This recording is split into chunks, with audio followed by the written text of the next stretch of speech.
Good evening, everyone, and welcome to this early edition of Just Another G.I. Joe Show, episode 51. Fred, I guess, is running a little bit late, but we do have our special guest tonight with us, Mr. Mark Weber. I appreciate you making time to come on with us today. Yeah, absolutely. Good to see you, Mike. Great. And for people who don't know who Mark Weber is, you need to go back to the rock you crawled out from underneath. But Mr. Weber has laid his hands on a lot of product with the not only the G.I. Joe brand, but I know the Transformer brand as well. So, Mark, if you don't mind, just kind of let's give a refresher course to some people who don't know your exact title and everything you do with Hasbro. Yeah, absolutely. And actually, talking about toy, I came to Hasbro for McFarlane Toys. So my intro into toys was working on their sports picks line, which were, the 7-inch tall action figures based on real pro athletes. And it's still going on. McFarlane's still putting out NFL and NBA figures that are kind of the extension of that sports picks line. So I worked at McFarlane Toys for 10 years, and then there was an opening at Hasbro on G.I. Joe for an associate product manager. And I applied for it, got pulled out of the stack, and came out and interviewed with a whole bunch of people at Hasbro. And they actually said that the associate, associate manager of global brand development on G.I. Joe that was open in 2012 was a position that was actually less than what I was currently doing at McFarlane Toys. So, but they said there was a full brand manager job opening on Transformers the following week. And would I be interested in that? And I said, sure, absolutely. I grew up a Transformers fan too. So that's the position I ended up interviewing for and landing. So in early 2012, I came out and joined the Transformers team, working under Jerry Javoyne. And very quickly got handed, luckily, the Generations brand, which is the part of Transformers that really spoke to me most as a child of the 80s. So when I took over Transformers, they had were just about to introduce the Voyager class to the Generations line. Before that, it had just been the deluxe figures that were based off the Fall of Cybertron game. And so I came in and took over that segment and really tried to make something that would speak to the dedicated collector, but also be approachable enough to bring in new fans and young fans and kids as well. So I worked on that through the Thrilling 30 stuff. And then the thing I'm probably most proud of was completely coming up with planning out and executing the Combiner Wars toys for Transformers Generations. And the funny part of toy, a lot of CPG stuff, but the stuff you work on comes out a lot later than when you're, pretty much done with it from a planning standpoint. So I actually got asked to move from Transformers over to Darryl DePriest's Hasbro Universe team in fall of 2014. And I obviously knew who Darryl was, and I'm a Joe fan first and foremost. And the umbrella included a lot of different Hasbro-owned boys brands and a lot of stuff from the 80s. So Mask and Visionaries and ROM and Action Man, Stretch Armstrong, and a whole bunch of stuff. And so the opportunity to work on Joe and to work with Darryl was a great one. So I slid over and joined the Joe brand in fall of 2014, and then worked on Joe and the rest of it. Although Joe and Stretch were the only ones that really got product activated, and did that until spring of 2017. And that's when the constant delays for the third G.I. Joe film continued to push product further and further out. And with no product to make, they didn't really need a brand manager. So they eliminated my position in April of 2017, which led to me joining Toy State, a little toy company up in Norwood, Massachusetts. And I worked there for about 8 months. And then that company experienced a bunch of layoffs before actually closing their doors in last summer. And so being back on the job hunt, there's actually a really good program in Rhode Island where if you're drawing unemployment, you can get free tuition from any state school.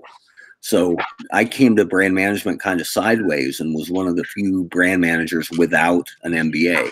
So I took that opportunity to go back to school, sign up at University of Rhode Island and take MBA courses. So I'm the oldest guy in every MBA course I take. But I am really enjoying it. Now I'm about halfway through the program now and kind of eyeballing what my next step will be. Okay. Sound like you're staying busy. Yeah, I mean, I got 2 kids, so I'm Mr. Mom a lot more these days. But taking classes in the evening, that leaves my days, ostensibly free enough that if a good opportunity opens up, it's something I could move on quickly. Okay. With that being said, going for your MBA and going to night school, you currently there was an open with Hasbro for brand management, and I'm sure like all of us, there was a petition being passed around with your name on it that a lot of the Joe guys had signed up for. It was last I heard it was in the high, almost 1,000 signatures. As far as the position, did you apply and have you heard back? And what are your thoughts on the petition that was started by the fans? Oh, I love the petition. Just warmed my heart like crazy, and it's a little bit of an extension of the last Joe Kahn, which I attended as a fan, and I've always been a fan first and foremost. But it was really cool at the last Joe Kahn because I attended it by myself. I didn't have my family with me at all, and I didn't have any obligations. Like I only attended 2 Joe Kahns as part of the G.I. Joe team, but we were always running the booth. And I try to be really careful how I talk about it because I loved running the booth and talking to fans and hearing what they think and explaining how the process works a little better. Because if fans understand, then they ask better questions or make better suggestions. So I loved running the booth, but there were lots of times when I would look at the panels and the activities that I couldn't attend because I was, running the booth full time. So attending as a fan was a huge deal for me. I had such a good time, and I thought I would just completely blend in the background, like no big deal. And so many fans recognized me because I'd been, away from the brand for almost not a year, well, most of a year at that point. And I thought I would be a Joe fan, and that would be great. Now, that was all I was looking forward to, was enjoying the show. I didn't expect to be recognized at all. And it wasn't the case. Joe fans came up to me like crazy to say, "Hey, good to see you. How you been? What do you think?" And, I was not on Joe for very long, and I didn't get a lot of item count to work with. So I didn't turn out massive, gigantic lines that everyone adored. And I didn't get to have as much innovation as I'd hoped to when I joined the brand. So, I realized that my time on the brand was kind of low tide for G.I. Joe, but the fans were so engaging and warm and friendly. And, I like to think that I was that same way when I was representing Hasbro. And so it was nice to see that reciprocated. And I didn't expect it, not because of the Joe fans, because the Joe fans are great, just because of my limited time on the brand. I really didn't expect to get recognized, and that truly ended up being not the case. All right. With that being said, since you attended, I saw you at Joe and Botcons. As far as working it, where did you feel that it was not a better fit, but where it felt better for you, the Bot or the Joe side? I mean, where did you feel the better, not the better fans, but kind of where you felt like it was really about what the fans wanted? Right. I attended both, and it meant a lot to me that even after I was off Transformers, Hasbro was sending me to Botcons. So, I loved doing conventions, and we did a ton of them for McFarlane Toys. And there's McFarlane Toys had message boards where you interacted with the fans on a daily basis, and Hasbro doesn't. Their policy is not like that. So I liked Botcon and Joe Kahn a lot because it gave you direct access to fans for a couple days, all day, basically. So you could hear what they wanted in person, or if they had a misconception about something, why didn't you make all the Legends figures new sculpts last year? Well, I can explain that if we get to have that conversation, but because you're not really allowed to answer questions like that online as a Hasbro employee, I thought both Botcon and Joe Kahn gave Hasbro a great chance to really have a voice and interact with the collectors. So I loved them both, and there's a different feel to both of them, but I think they were both great, and they were the one thing that was totally different between the two was the last Botcon was, and the last day of it especially, was really funereal almost. Like, people were down about it being the last Botcon. But with Joe, once they had announced that two-year extension with Joe Kahn, Joe fans seemed to accept that as getting something they didn't expect, and they treated it almost like a gift. It felt like to me, the second one that I was at. And so it felt like a party, the last Joe Kahn. And I really, everybody reacts in their own way, and I'm not telling anybody how they should have reacted, but I really enjoyed that Joe Kahn a ton, because everybody seemed happy to be there and not bemoaning that it was the last one. Right, that's understandable. I mean, it did feel like kind of like a party, because it was like every night. I saw you there a couple of times in the lobby. I mean, there must have been easily 100 people down there, hanging out, talking. They were even outside the hotel having a good time. So I mean, it didn't feel like it was the last Joe Kahn, but it's kind of like, I'll see you later on somewhere else. Right. And I think part of that with Joe versus Transformers, there's more regional Joe shows that are pretty well established. So I think people knew that, if there was another Joy-Con, they would see him at Joe Fest, or they'd see him at CoilCon, or they'd see him, down the road. There were still going to be get-togethers for Joe fans. And I think that wasn't as well established for the Transformers community. Mm-hmm. So it seemed like, it didn't feel like the end. It may have been the last Joe Kahn, but it didn't feel like the end. So right. Since we are talking about Joe Kahn, Botcon, and basically surrounding the club, how was your working experience with the club, as far as ideas being shot off each other with Savage and Lanny and those guys down there? Yeah, I got along fantastically with all the guys at the club, and it's you see online some nastiness a little bit, and I think some things could have been done better. But by and large, especially as Joe was not being offered in great quantity from Hasbro in the last few years, they really carried a lot of the weight for the newness in the Joe brand. And so I think they had a weight on Joe that they didn't have on Transformers. And I think those guys gave their very best effort, and I think a lot of their stuff was absolutely dynamite. And like any collector, some of the stuff they made just wasn't for me. And so I can see both sides of it, I guess. But from a business standpoint, from a professional standpoint, never had any trouble with those guys at all. Always got along with them great. And they seem to really understand, kind of on both Joe and Transformers, kind of where their niche was. Right. So they could ask to do anything. But if they were looking for something that Hasbro already had planned, or that was such a big star or a big deal that it was likely to be activated by Hasbro as a mass retail item down the road, they never had any ego or issue about us. I still say us sometimes, about Hasbro saying back to them, you know what, it's a good idea, but you can't use that because we're going to need it. Right. So there was never any flack or any issue about that. And truly, it very rarely came up that we would have to say, you know what, that idea is something we're already planning. They just seemed to understand, where their sandbox was.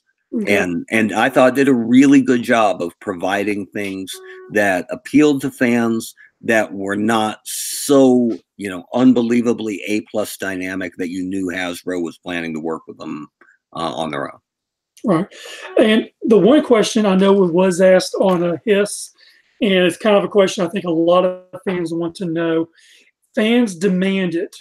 Once we saw Dojo, we expected Headman, and which is basically, dealing with drugs and stuff of that nature.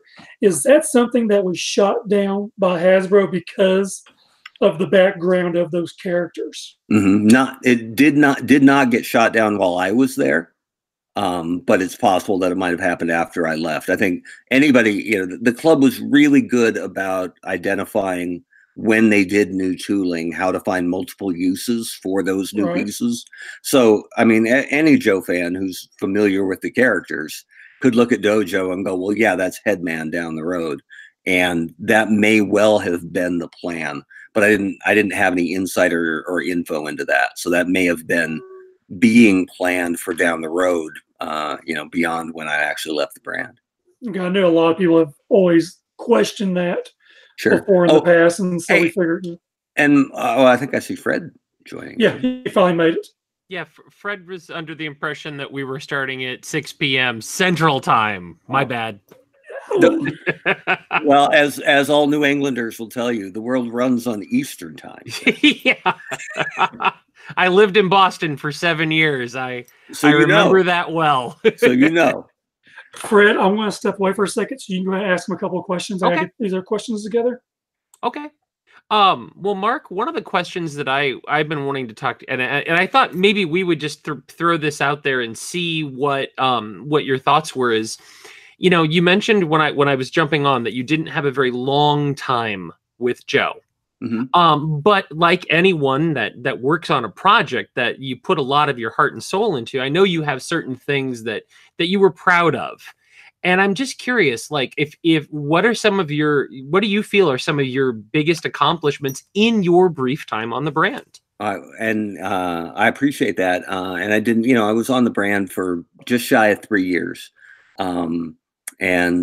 But as I've said, I try not to make it out to be more than it was, because we were really limited by item count. And one of the things that I'm most happy about during my time on Joe, and I'm not taking credit for it, because Darryl Proxy did it himself, but it was at our first Joe Kahn, my first Joe Kahn, and our first Joe Kahn together on the team, 2015, when Darryl explained very clearly to the fans how the lines are put together. What's a new item? What's a carry forward? What's a package refresh? And so I thought that was just stunningly good insight. And it wasn't something I could do on my own, but Darryl, as a vice president, made the call, essentially saying, let's pull back the curtain a little bit, take a look into the kitchen. And I thought it was smart, and I completely agreed with it, because it raised the level of the dialogue. And with, at Joe Kahn, you're talking to I don't want to say the 1%ers, because there's a bit of a negative connotation, but really it's the top of the iceberg. It's the people who care enough about the brand to set aside time and money to be there. So, I mean, it really is your influencers or your brand evangelists, and to let them know, here's how it works. So if somebody says, I didn't like that Snake Eyes Storm Shadow 2-pack, I already have those figures, it's a waste. Well, it's not what you need as a collector, and I get that, and I respect that. But for the guy who isn't a diehard, what's more iconic than Snake Eyes and Storm Shadow on the shelf? And if you don't know, Joe, if you're a kid who happens to be in the toy aisle and you see Black Ninja versus White Ninja, and then figure out that they're actually flipped, that the Black Ninja's the hero and the White Ninja's the bad guy, pretty cool.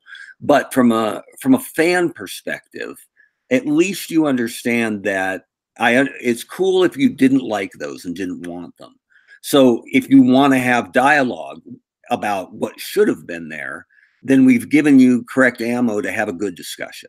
So it would have had to have been a carry forward figure that could have nothing changed on it, not one drop of deco changed on it. So if you wanted to say you should have gone with figures that were harder to find, that are killing me on eBay, so you should have done Lifeline and Airtight in a GI Joe 2-pack. That would have been better. Now we can talk about it. Now we're having an intelligent discussion. But before Darryl really pulled the curtain back, you would get more of the, well, you should have done Globulus because he's never been done, and you should have done the Royal Guard to complete the Cobra Law team. Okay, not a bad idea, but that's a hell of a lot of new tooling and money that we didn't have to spend on one 2-pack. So I love that Darryl shared that with the fans, because we don't interact. I shall say we sometimes. Hasbro employees are not allowed to interact on social media. That's their policy. So when we would see something like that and want to say something to steer the conversation to, a more helpful or accurate discussion, we couldn't. But once Darryl had shared that with the fans, they worked as our proxy almost to explain to fans, well, I get what you're saying, but here's why that doesn't work. And it worked like a rudder. It would move conversations to more helpful and informed areas. So I loved that he did that, and I thought it helped the entire community a ton. And for guys like you and dedicated fans who understood how it worked, after time, I think you saw less of that coming up, because the people who would shoot that kind of request maybe weren't quite as informed. Doesn't mean they're any less passionate. Right. Sometimes they're more passionate, but you had to deal with an uninformed solution less. And I think it just raised the level of discourse across the board. So I love that he did that. But that was Darryl. That wasn't me. Things that I did that I'm really, really proud of. And the top of the mountain is always going to be Sightline, because it was right after basically legal had said, we're not naming figures after real people, and we're not sculpting them based on employees anymore. These are non-actionable characters that we're selling just to be super safe. And that's legal's job, right? To prevent lawsuits. So they had just said that, and then the news came down about Gary's passing. And I always try to be really, really honest and clear about this. I never, ever met Gary. Never met him. But I'm a Joe fan forever. So I knew who he was. I knew who he was before I joined Hasbro. So, and I understood his impact in the community, and how tragic his death was, and how that loss affected the entire community. So because we had the Sightline character who was brand new and covered head to toe, there's not an inch of skin on that figure. So he really could be any guy. I mean, obviously he's male, but he could be anybody. Any dude could be Sightline. And so I pitched that. We were putting the file card together, and you got to come up with a name that's not, obviously somebody else. And so part of my job was to help with the file cards with our writing department. And I went, you know what? This is a really good opportunity right here. As long as the family is okay with it. Mm-hmm. And that was something that I brushed up against a little bit in my time at McFarlane Toys, because we would make legendary lineups of guys, retired athletes, and things like that. And you had to be really careful. Like, we were talking about making a Reggie White figure in our Legends line when Reggie actually passed. Oh. And Reggie White died very young. And even though we've been talking about it for a while, you cannot approach the family and go, we're so sorry for your loss, but hey, we happen to make action figures for it. So we actually had to give it some time. And that was my only worry about it, is that I didn't know the family at all. And we had to turn an approval pretty quickly. Mm-hmm. So, but Darryl knew Gary, and Darryl handled that. He contacted Gary's widow, and it had been several months, I think, since his passing. So it didn't feel icky to be on the phone. And again, Darryl handled all of it. So anything I know is at least secondhand. But I know she was appreciative of the gesture, and that it meant something to her and hopefully to their children that we wanted to recognize him and that the fans were behind it a billion percent. So getting that sightline figure out, especially because legal had just said no more of that stuff. We're not doing any of that. So, you know, if you look at the file card, the fact that it's listed as Gary Goggles and not Gary Head. So it's not a, you know, it's not a specific person. Yeah. There's no Gary Goggles on the driver's license. That of the East Hampton Goggles family. Right. Of the Goggles clan. Who could come after us. So I was really happy that that came out. And another part of that I think I thought Joe was missing and that I tried to inch forward. Similarly on Transformers, there's not enough new characters. It's, you know, even though it's such a rich history on both brands, you used to, I mean, it's one of my favorite things as a kid and as a toy collector ever was way back pre-internet. The first thing you knew about the new Joe line was finding that figure on shelf and immediately flipping it over to the back to see what 20 new guys were you going to be collecting for the year, and along with the first vehicle. So you get out that catalog and open it up and figure out what was going to be the Christmas ask and the birthday ask. And that's not that it was better then. I mean, obviously information's a lot more readily available now, but that is almost unreplicated. That feeling of, oh my God, let me see all the new guys. And so the fact that Sightline was a brand new character, I thought that was great. And that was something I tried to push along in the limited spots I had to play with. So that's where Tombstone came from. Dying to get more new characters out there. And not a new character, but one of the big ones I wanted to make sure we got done was Shooter. I always liked the Devil's Due story for her.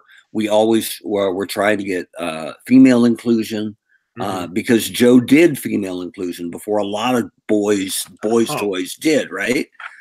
So I wanted to make sure we continued honoring that and doing that correctly. And so getting Shooter done was really important to me. And one of the coolest things ever, when I first joined the brand, one of the letters boxes in Larry Hama's Real American Hero asked, why are you drawing these guys like they looked in the 80s? And he wrote back and said, I draw what I know. And that's what I know them to look like. And I haven't gotten any product from Hasbro in years. And I was like, it was like, you know, like an arrow in the heart that the godfather of modern G.I. Joe had not been getting product from Hasbro, because it's as easy as setting it aside and putting it in a box. Yeah. So, but Joe had turned over, the leadership of Joe turned over a lot before Darryl got it. And so maybe they didn't know or didn't remember, the handoff didn't work or whatever, but I got Larry back on the mailing list and would send him one of everything that we made, because he deserves that, right? It's a shame that got sidelined at any point. And so the first time I met him was at a Joe Kahn, and he came up to the Hasbro booth, introduced himself, which is ridiculous, but he hadn't met me in person before. We'd only communicated by email. And so when I made clear who I was and we put that 2 and 2 together, he said, hey, Mark, I have a request. I said, Larry, let me know. I'd love to help. And he said, when you send out the stuff, the product, could you send me 7 of the Shooter 3-packs?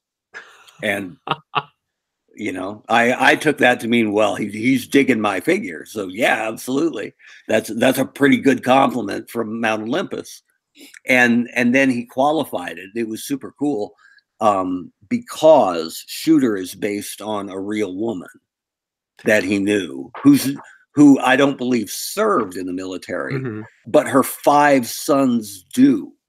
Oh, wow. So he needed 7 3-packs, 1 for him, 1 for her, and 5 for all the little shooters out there currently enlisted and serving our military. So I was obviously pleased to do that, and thrilled to get him back on the mailing list, because that never should have fallen by the wayside. So, Amen. So getting shooter made, making new characters, and I would love to have done more. Getting army builders, pack 2 to a pack, so we didn't have Blowtorch and Heat Viper, right? Yeah. Yeah. One of the biggest joys of being a manager of global brand development at Hasbro, and honestly, it's a gigantic rush, is when you're presenting at a Joe Kahn or a Botcon the next year's lineup. Because you've worked really hard on it. It's the first time you're announcing it. And the crowd is passionate, but it's not an easy crowd. They will let you know if they don't like what you put up there. Yeah, that passionate meter goes both ways. Absolutely. It is not an easy crowd. So being able to reveal stuff that you're excited about, that you believe is going to go over. I always equated it to what a stand-up comic must feel like when he's about to break new material. Like, he's worked on it. He believes in it. But the acid test is, are they going to laugh? You know, are you going to get the reaction you want from the crowd? So when we had that hintless crossword puzzle, which I was very proud of, and I got to reveal 2-packs that made sense. And so when I revealed the Zombie Viper 2-pack and brought out one Zombie Viper that materialized on screen, and then had a second one slide in for a zombie high five, I was pretty happy about that. And again, it's not rocket science, right? It's not. I didn't redevelop the wheel. I didn't come up with something brand new that would revolutionize the toy industry, but it's something that made sense, that was a big collector frustration for a long time. Yeah. So let's do that. So getting Zombie Vipers together, and even if it didn't make sense from a story standpoint, putting a Viper with an Iron Grenadier, cool. Because I've never seen anybody mad that they got an extra one of those guys. Yeah.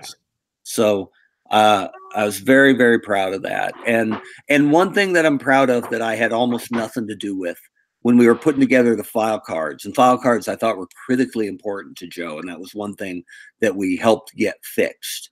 When they were putting together the file card for Night Fox, the file cards would come back to me from the writing department. And I had a really good relationship with them, to the point that sometimes they'd let me write stuff too, which was pretty rare for a marketer. So the Night Fox file card, when we sent it along, I said, here's what we know about him from his limited first release. And I'd like to make him from a different area, because I had looked at where Joe's came from. And there's a massive proliferation of Joes with hometowns near and around Providence, right? Yeah. Wouldn't believe how many Joes came from Cumberland and Providence and Boston. But we also noted none from Delaware, ever, the only state with no Joe, Wow. which Darryl liked. I said, we should fix that. And Darryl said, no, maybe there's a reason there's no Joes from Delaware. So he saw it as a story possibility. Which is cool too. But there's a ton from Chicago, ton from California, decent amount from Texas. But it meant something to me growing up when Dial Tone came out, and he was from Oregon, where I'm from. Mm-hmm. And so I wanted to make sure we plucked on some of those strings. So I gave like 5 states that were underrepresented, and asked our writer, Annie, pick a town from one of these 5 states. And I told her the Dial Tone story. And she came back, and the file card said that he was from Crescent City, Oregon, which I thought was awesome, because we're getting another Joe from Oregon. Cool. But then this is where you got to play diplomat a little bit. There is no Crescent City, Oregon. Doesn't exist. Oh. There's a Crescent, Oregon, and there's a Crescent City in very northern California. So I didn't know if she had, which way that had gone a little bit off the rails. Because if it's Crescent City, California, fine, but there's a lot of California Joes. But if it's from Oregon, it's got to be from Crescent, Oregon. It can't be from Crescent City, Oregon. So I sent that back real gentle in an email and said, I only know about Crescent, Oregon, because I grew up in Bend, Oregon, about an hour north of Crescent. And so she wrote back and said, no problem, easy fix. I think you'll like it. And so I clicked on it, and she had changed it from Crescent City, Oregon to Bend, Oregon. So it made Night Fox from my hometown where I grew up, running to the spinner rack to get the new issue of G.I. Joe and hawking the toy aisle for weeks on end for that first Joe of the year. So it's a nod to my hometown. And it only happened because the writing department and Annie in particular and I got along really well. That's so awesome. She wanted to make it cool, because anybody who's writing the file card can make it named after their dog or their uncle or from their hometown, or where their favorite sports team is from. If you're the actual writer, you have full control over that. But if you're not and someone does it for you, it's just a wink. It's a nod from a friend. And so I'll always be proud that Night Fox hails from Bend, Oregon. Home of the last remaining Blockbuster store. That's right. And I actually this past week. And I worked at those stores in high school. They were a local store called Pacific Video. And the guy who ran them, Ken Tischer, his family moved up from California, and they found that Little Bend, Oregon, it's a ski town. It was like 50,000 people when I was there, had the most VCRs per capita in the world. So people stayed in and watched movies when they weren't hiking or skiing or kayaking. So they opened up a big video store, and it became 3 in town, a trio. So it was, from a physical standpoint, it was a physical red box. You could rent from any one and return to any of the others. Wow. It was, cutting edge as far as video stores could be. And I worked there in high school and a little bit in junior college. And then and Blockbuster never came to Bend because Pacific Video ruled. And then finally they made Ken an offer he couldn't refuse. And he turned all 3 of his stores into Blockbusters. And yeah, the last Blockbuster in the world is one that I worked at in high school. So that's crazy. I thought of you when I saw that on the news this week. I was like, oh, Mark's got to be loving this. Yeah, and it's, I love that. It's still the same owners and a wonderful guy. So I'm always happy when I see them get some buzz. And if you wander into a movie theater and see Captain Marvel this weekend, you might see another Blockbuster. Yes. Yeah. Spoiler, I guess, but it can only help Ken's business. So credit to him. Oh, and I didn't fully finish Mike's question earlier, and I don't want it to seem like I'm avoiding it. He had asked me about the current opening on the Joe team at Hasbro, that the online not poll but petition had supported me for, and so I've been clear online that yes, I have applied for that job. There's been no recent wrinkle or feedback about it. So they had put it up a while ago. Actually, it first got posted in November, and it was off the Joe fans' radar, or at least not being discussed online. And when it got posted in February, that was a reposting for the same job, which actually happened quite a bit at Hasbro when I was there. And I never really understood if they were just resume farming at the beginning, or if they thought they were closer to toy activation and weren't, so they held off and then reopened it later, or if they just didn't get the quality or the quantity that they were looking for in the initial posting. So I've been in contact with them to let them know my interest, but so far there's no sign that they are interested in a reunion.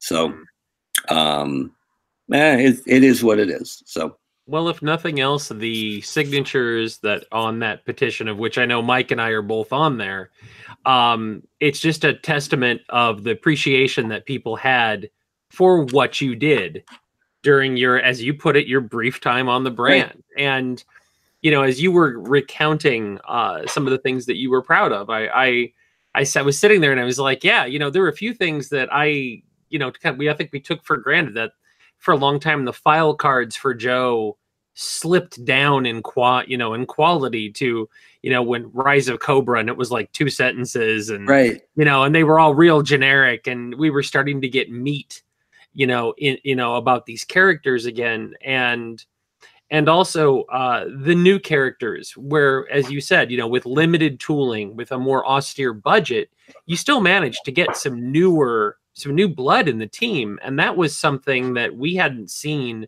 with Joe really since the end of the Valor versus Venom and the O-Ring era, where you were seeing new characters that reinvigorated the line. Not to say that there's anything wrong with the old favorites, but after a while, a pile of Snake Eyes variants is a pile of Snake Eyes variants. It's Right. one dude who's just a clothes horse. Yeah, I totally agree with that. And I think especially towards the end of the line when it was Toys R Us only, really, and no advertising behind it, really, we really were selling to the dedicated collector. Yeah. So let's be honest about that, right? And they don't need a different version of, you know, I made some Dukes and some Snake Eyes, sure, but they don't need one every year. So let's find a place to do it. Or if if you're gonna do it, like the Snake Eyes Storm Shadow 2-pack. I'm really proud of that because the Storm Shadow was short printed, really hard to find, and a really good figure. Yeah. And the Snake Eyes was, I don't know if Snake Eyes ever gets short printed, but for my money, for the modern Snake Eyes, I think that's the best Snake Eyes figure ever. Yeah, so two heads, distinctive looks. You really needed two of them to do both looks appropriately. Exactly. There you go. And we did, I mean, there were all sorts of things we did that were small because the line was, I mean, I always call it low tide, but we evened out the case packs. So there were 5 2-packs, but they were packed 2 to a case. So it didn't mean none were hard to find, but none were artificially hard to find. So, you know, I'm sure Zombie Vipers were hard to find, but it wasn't anything Hasbro did that made them hard to find. It was simply the appetite for that specific 2-pack. I will say that during your era is the only time I ever found Zombie Vipers on the peg. Right. And granted, I may have bought every single one I saw, but I actually, you know, I felt like I actually had a shot. You know, it wasn't the Pursuit of Cobra where that wave came and went so briefly. Right. And you know, getting back to what you were saying too, is you mentioned about, you know, characters and knowing who was coming. And when we talked with Kirk Bazigian some time ago, Kirk talked about how a figure would come out and they would be in rotation for 2 years. Right. So they'd come out in 84. You could still get them in 85. They'd phase out in 86. And we didn't have that in the modern retail run, as you know, with what quarterly refreshes, I think in the 25th era, you know, if you didn't get them in that 3-month span, say la vie. Right. So I kind of want to talk a little bit about, and this is kind of springboarding off the Petition side of things a little bit, and talking more about the future of Joe a little bit. And I think this is a topic that a lot of people, if you read online, you know, it's, to bring Joe back, it needs an afternoon cartoon, it needs a comic book, you know, and it'll be the 80s all over again. But the marketplace is different today, and today's toy audiences are different. And so I'm curious, like, if you were to market the concept of Joe to, you know, today, first of all, who would you target it to in terms of the kids? You know, what age group, and what do you think a brand like Joe needs to connect with kids today? Well, I think any brand, and it's not necessarily Joe, any brand has to have some kind of digital component. That's the language that kids speak today. And so I have a 9-year-old and a 12-year-old. So I've got, you know, a little bit of a window, little test subjects out here. But I mean, there's videos of there's a video of a 2-year-old who's given a magazine, a physical magazine, and he's trying to swipe the pages and it doesn't work, and he starts to cry. Like, yeah, that's the reality now. It is a completely digital world, and kids are getting activated digitally. They are engaging through electronics at a, you know, crazy young age, and it's an important part of them.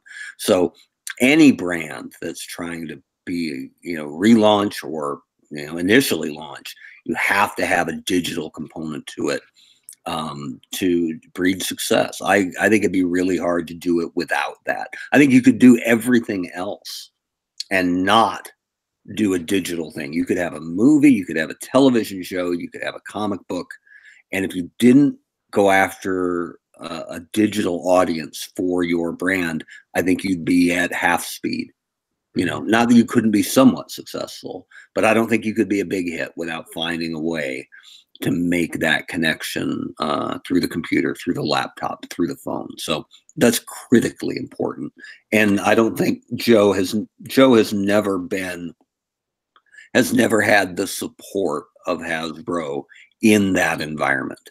Like the last time I think Joe was truly being supported was 2011, 2012 or so, coming off the G.I. Joe Resolute and I blank on the name of it, but the sort of adult themed cartoon that was webisodes first. Yeah, that's Resolute. Yeah, Resolute. Oh yeah, okay, I flip them. And Renegades, which I thought was a really good show that was on a network that had such limited household penetration that hardly anybody saw it. So, which is a shame, because in talking about modernizing it, I think the Cobra that you saw in Renegades is exactly what Cobra needs to be in a modern G.I. Joe. Yeah, it has to be a corporation almost. It's never ever going to be a ruthless terrorist organization determined to rule the world, right? That worked in '82 when they were serving as a Russian proxy almost. Yeah. And when terrorism happened over there. But never ever going to work in the modern world right now. But Cobra as an evil corporation, I mean, that's who we think is trying to rule the world anyway, right? Whomever your corporation of choice is, it works. And there's a really, really good video online that the studio used to promote the movie Prometheus, the Alien prequel that came out a few years ago. I'm a big fan of Alien and Aliens and that whole universe, even though I've been consistently let down by every movie since Aliens. But the stuff they did ahead of time for that movie was phenomenal. And they did a bit, if you haven't seen it or haven't seen it in a while, take a look. It's Guy Pearce as Wayland giving a TED talk to a room where it looks like 50,000 people are in it. And at the end of it, he looks up at them and goes, "I'm Peter Wayland, and if you wouldn't mind, I'd like to change your world." And they go nuts, and they go, big standing O, big applause, and he walks off. And that's always been my vision of what a modern Cobra Commander would look like. He would give a TED talk, he would have a face, he would be a celebrity on some level, an Elon Musk, if you will. And then he would walk off stage, put on his helmet, and say, I need the construction output on the new HISS tanks. Nice. That's what he's got to be. And I think it's easily done. It's not even hard. Just got to find the guy to do it, theatrically. But I think that's what it is. And I think there's some things that Real American Hero fans love so much that it's hard for them to let go of.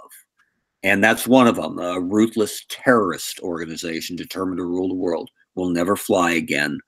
And Joe, as it was, as a real American hero, limits the global sales of a relaunched G.I. Joe.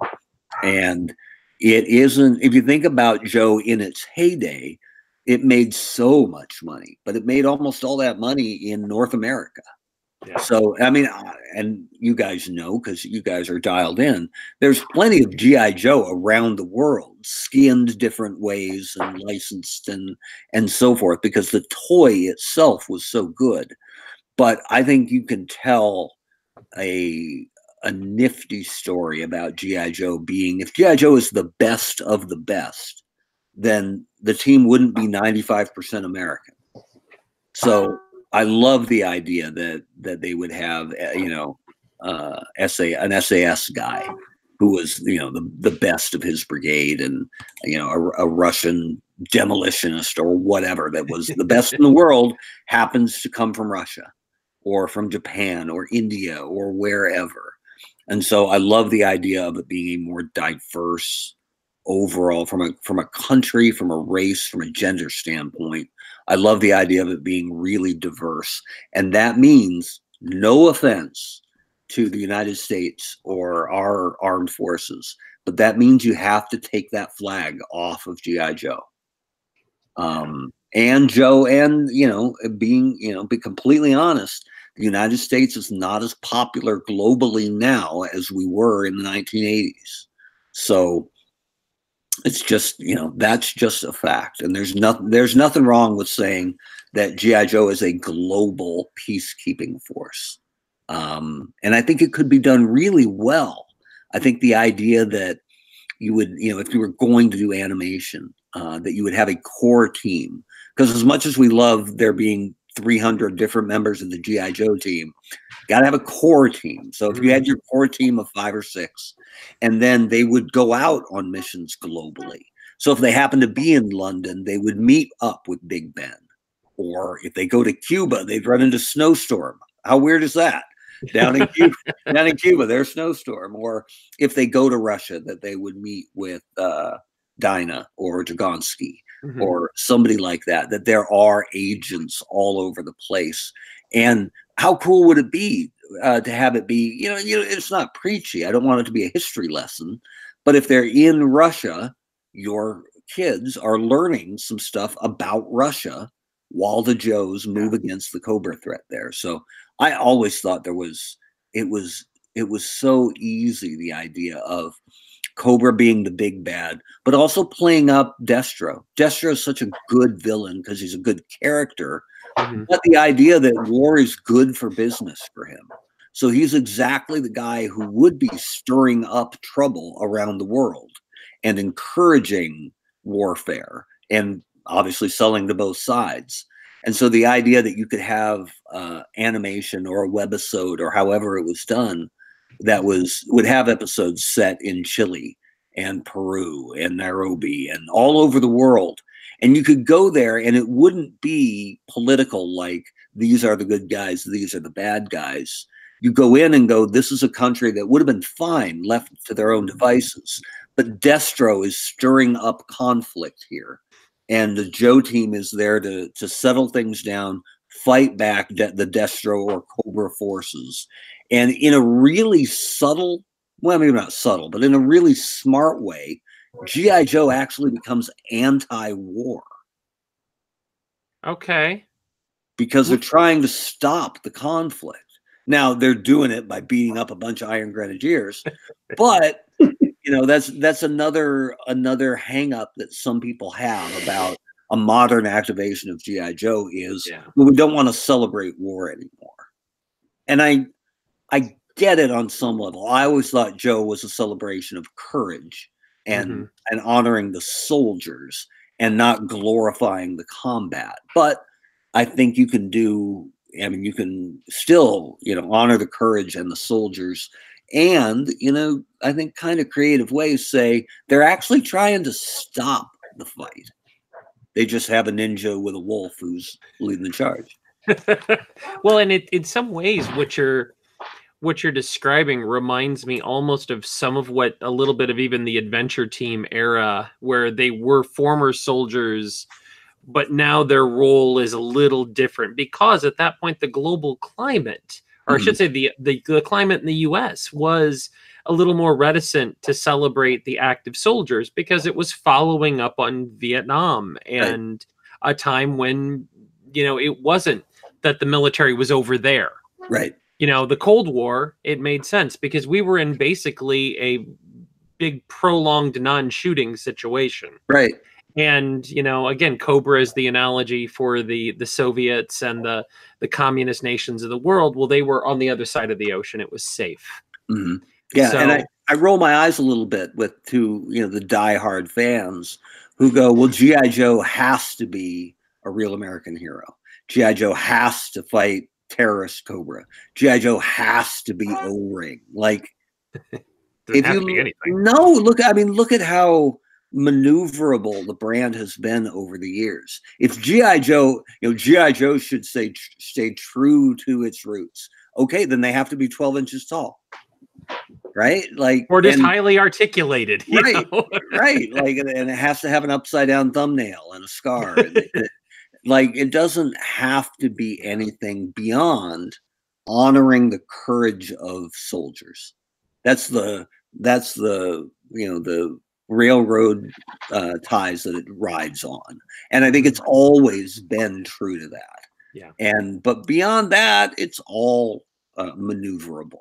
It can all be changed. It can all be upgraded. It can all evolve as long as you're honoring the courage of the soldiers and what they stand for.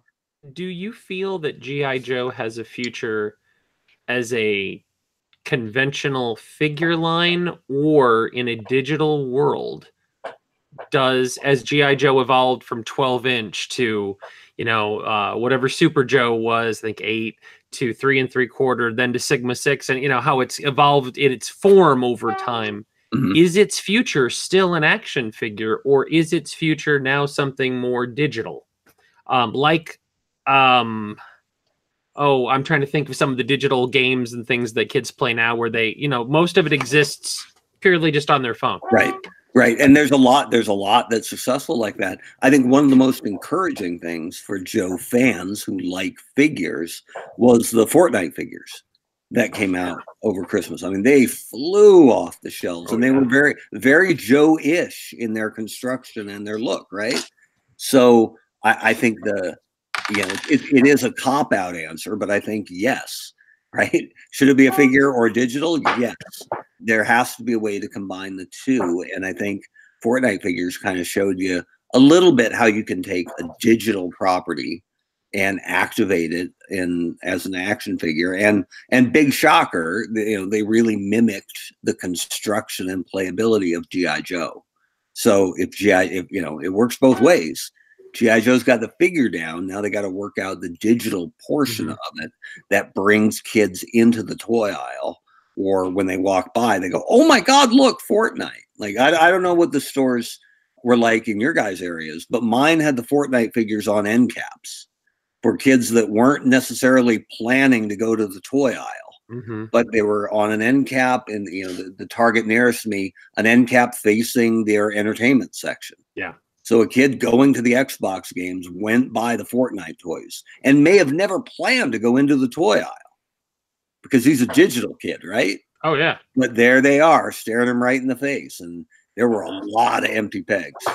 I saw kids, and I mean, kids being not just what is now the current toy buying age, which seems younger than it was in many ways in the 80s. But with Fortnite, that's a great example. I saw people that were significantly older, even in their teens, buying them because it was a tangible connection to something that they had invested hours in. Right. And I think that is something. Joe has always kind of struggled in that video game space. In the 80s, we had the Epix game. We had a couple of arcade games. The most recent that I can recall, not counting some of the mobile games, there was the Rise of Cobra video game, and then there were just even a few mobile games.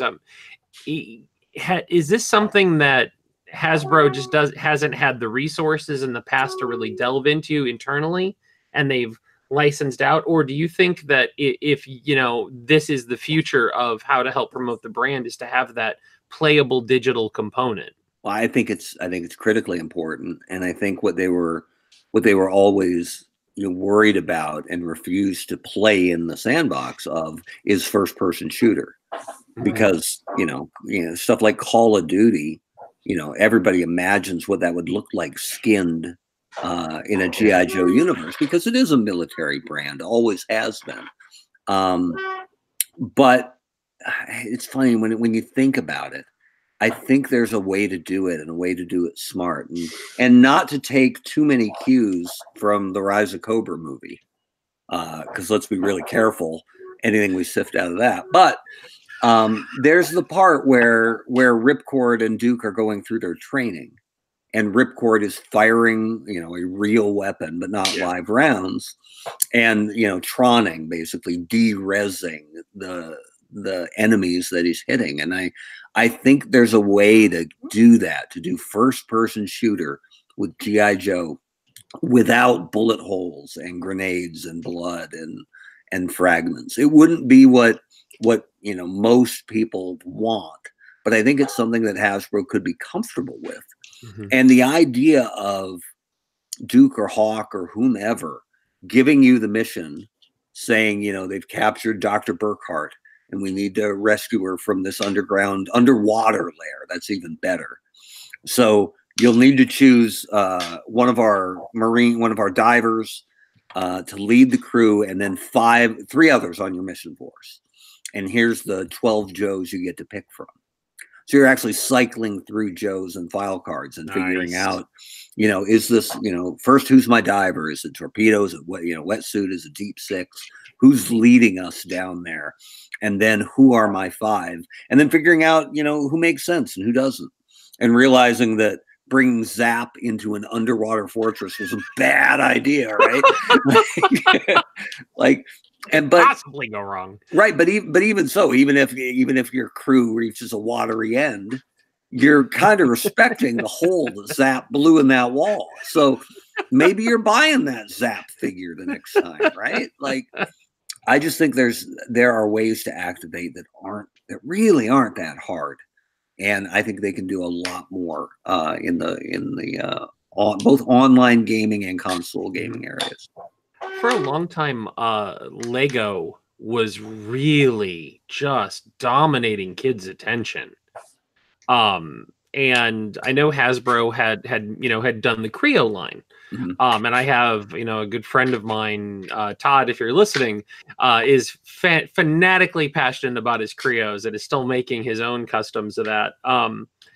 Could something even along those lines again of, where it's the construction component and maybe it's more of a Lego-esque video game, would that still be, or do you think that that era has kind of passed now and that kids' attention is somewhere else? I mean, it's not as hot as it once was, Mm-hmm. but that doesn't mean it wouldn't be helpful. And if you want to go pie in the sky or think white space or blue water, I mean, lots of companies license to Lego. So now I don't know that Lego is dying for the Joe license right now, but I bet they'd listen on Transformers.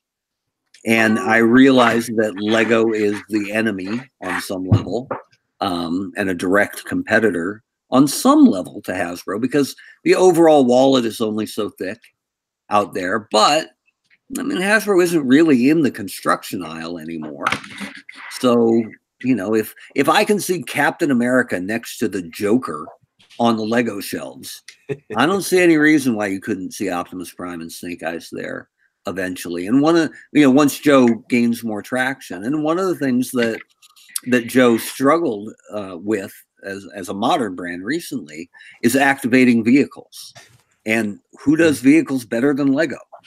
Because you can build a Terradrome in a box that's not that big comparatively to what your actual Terradrome was. So I think that's a really interesting conversation, and maybe they're having it. Again, I don't want to pass myself off as the Hasbro insider, because I haven't worked there since back in 2017. But I think those are interesting conversations that maybe they're already having. But there's lots of ways to activate the brand, and I think as a brand manager, you should be considering all of them. There's been a lot of talk over, and it's cooled in the past couple of years, but for a while it seemed like Hasbro was looking to go the Marvel Cinematic Universe route, that they had this pantheon of different, IPs, these character universes, and they were trying to, at least up for the boys side, which is where these existed, kind of mush them all together into this whole. Is that a direction that you think does a direction like that provide lift to all, or is it a case of does that end up diluting each brand? I mean, I'm just kind of curious about, what effect you think that has on the individual properties. And well, I mean, I think you saw it, and I think you saw it done pretty well with IDW's Revolution story. where they put them all together. You saw Rom fight Optimus Prime. That's pretty cool, right? You saw the Micronauts against Cobra and things like that.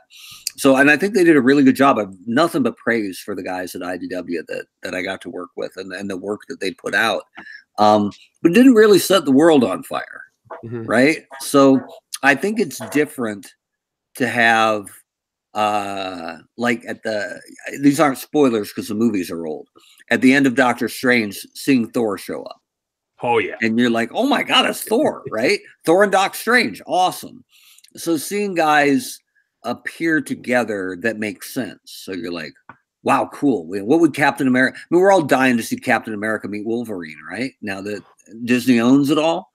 Can't wait. But are we dying to see Captain America meet Destro? I mean, kind of cool now that I throw it out, but it's brand new. It isn't the theatrical representation of something I read in a comic. Even if it didn't happen in a comic, it could have, right? Because same world. They all live in New York anyway. So I'm surprised Spider-Man doesn't run into Doctor Strange more often. But with the Hasbro Cinematic Universe, it certainly felt more forced.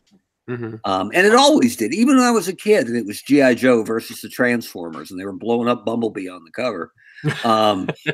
With Spider-Man. With Spider-Man, right? Because you can't do a Marvel comic without Spider-Man in it. Or Spider-Gwen or Ghost Spider or whoever the Spider-Man is these days. But for me, if they wanted to do it, if they really wanted to do it right, God, it would have worked in the original Transformers movie so easily. Oh. They had a G.I. Joe team basically involved in the whole movie. Yeah. They just weren't G.I. Joe. So those are the two, iconic Hasbro brands from the 80s. So to do it, I think they had their chance. And for whatever reason, and I don't know the reason, but for whatever reason, they didn't. And so tying any of the rest of them together, as cool as it was to see Micronauts on Snake Eye's shoulder, on Optimus's shoulder hanging out, it didn't resonate in the way that Marvel does, because the Marvel universe came first. And the theatrical representation of that is the manifestation of something you already know can exist or has existed. And the Hasbro brands don't. Not in the same way. So, if they were going to do it, God, G.I. Joe in the first Transformers movie, and then Cybertronian tech spins off to become Mask. Since Mask was Kenner's, compilation of Joe and Transformers anyway. Yeah. Like I think that would have worked. But it never would have been as easy as Marvel or DC just going, of course, Batman should meet Wonder Woman. They're in the same universe. Yeah. It's not as easy, I think. It'll always feel a little bit more forced for Hasbro. Okay. Got a couple questions here off the his tanks. 46 Zone wanted to know, do you get any royalties after you were let go? If an item you created was not planned for release, but they released it anyways? I mean, there's everything's right to hire, basically. So the work I did for Hasbro belongs to them. And even, I mean, I come up with some ideas, but the designers are the guys who actually, breathe life into the toy. And they don't, nobody gets royalties in the toy business. And basically anything I work, yeah, what I worked on is their property, and I was allowed to work on it while I was there. That's the way it works, and I don't have any beef about that. You're paid to do a job.